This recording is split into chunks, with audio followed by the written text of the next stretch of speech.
Hello everyone, here we are going to talk about matching in graph theory.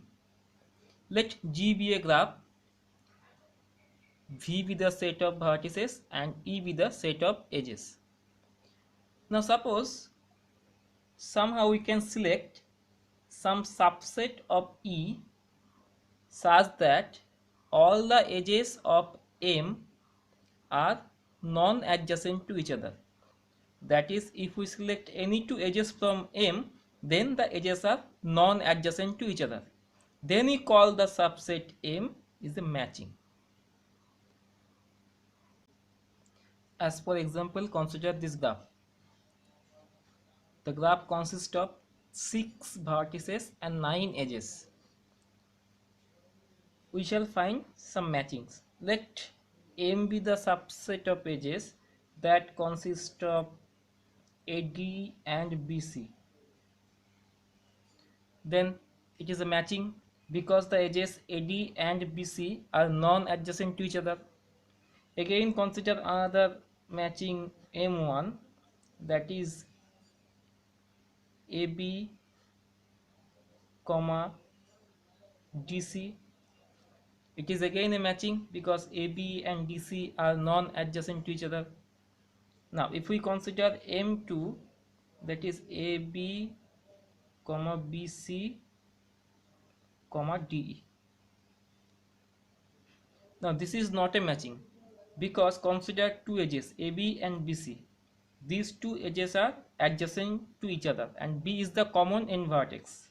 So therefore it is not a matching. Next we shall define maximal matching.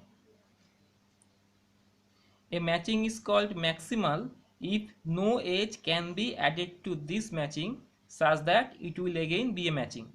As for example, consider this matching M, AD and BC. It contains two edges.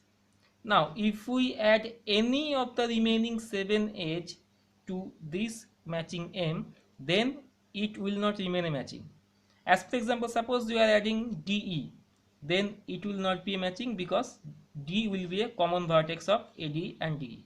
We can't add CE because in that case BC and CE, these two will be adjacent vertices.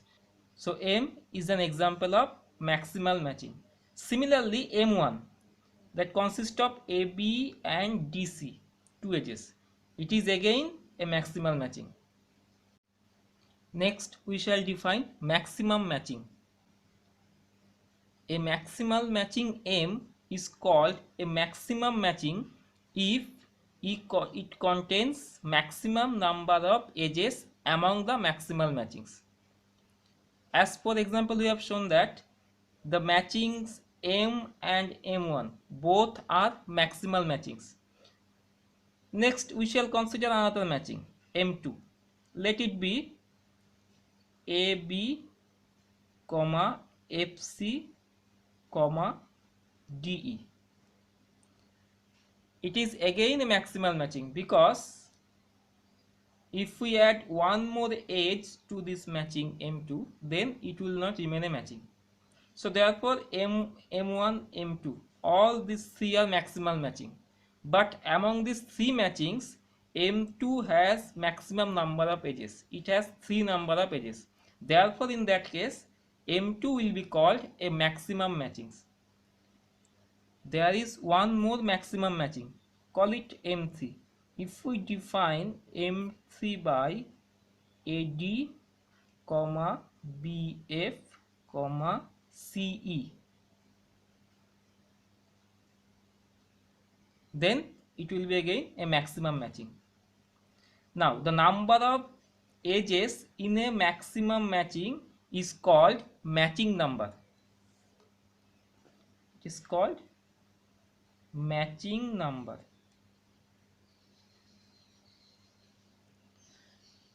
So for this graph, matching number is 3 because M2, M3 both are maximum matchings and both have 3 number of edges.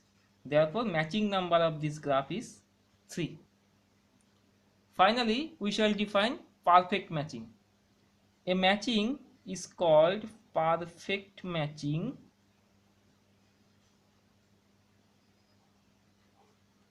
A matching is called perfect matching if every vertex of the graph is included in at least one edge of a matching.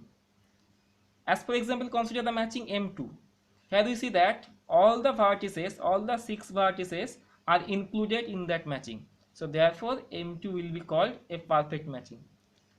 Similarly, M3 is another example of perfect matching.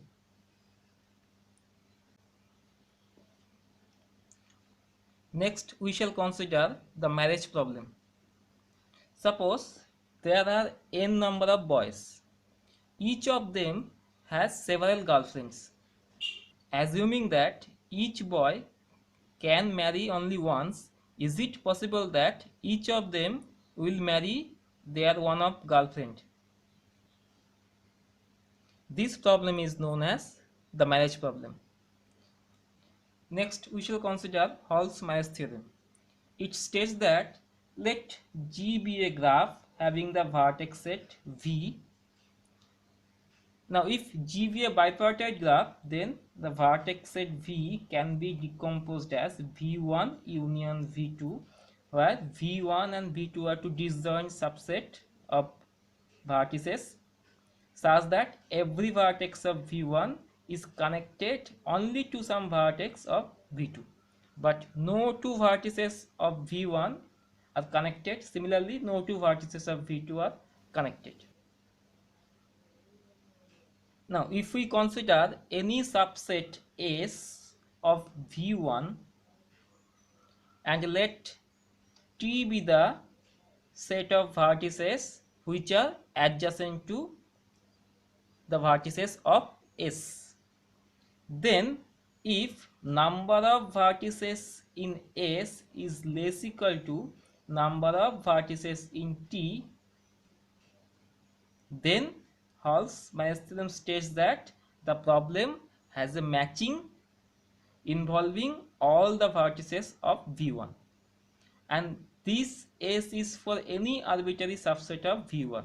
That means if we select any arbitrary subset S of V1 and let T be the set of vertices which are adjacent to the vertices of S, and Ns is the number of vertices in S and Nt be the number of vertices in T, and if the number of vertices in S is always less equal to number of vertices in T, then the graph has a matching involving all the vertices of V1. Now it can be shown that if Hall's marriage theorem is satisfied for a marriage problem, then the problem has a solution.